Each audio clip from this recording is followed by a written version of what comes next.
In this video, I'm going to demonstrate how to replace your Lockbar catch on your StopBox. So let's go ahead and open it up here. So this is your Lockbar. It is held on by 3 mounting screws, and you're going to need a #1 Phillips screwdriver to remove those screws. So let's go ahead and take those out.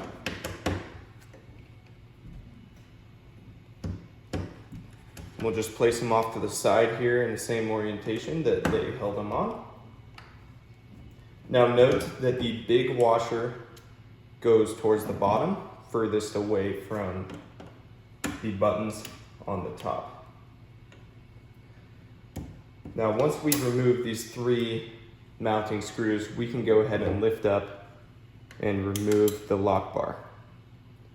So note these 2 springs being held on by these retaining pins. We'll go ahead and put that lock bar to the side. Here is our lock bar catch. It's just held on by 1 Phillips screw. So let's go ahead and remove that.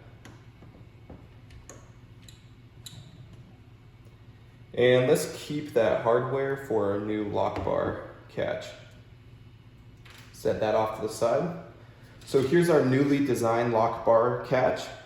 It's got a retaining pin for a spring, and this is going to help it not to wear out over time. So let's go ahead and remove that.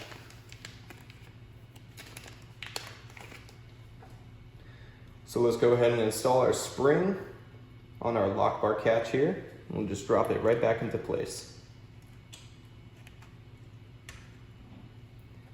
Take that mounting screw and install that.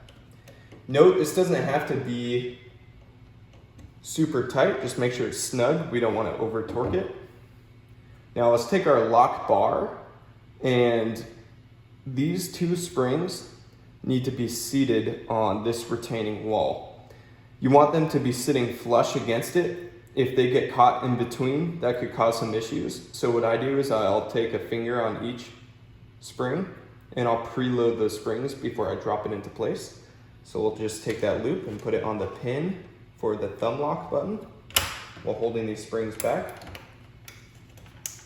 And if you can see, those springs are sitting flush on the retaining wall, both on the front and back, and I'm just going to keep some pressure on the lock bar here. So let's go ahead and take our rear mounting screw, the one with the big washer, and just go ahead and start that by hand, and we can finish it off. Screwdriver.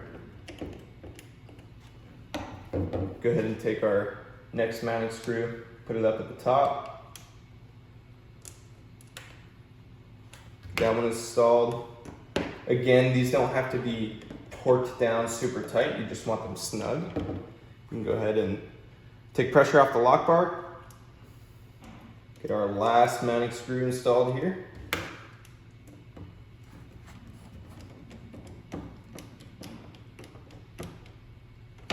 All right, now let's see if it works.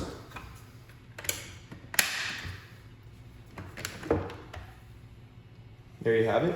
It's holding our combination. Our lock bar catch is now working. And that's how you replace your StopBox lock bar catch.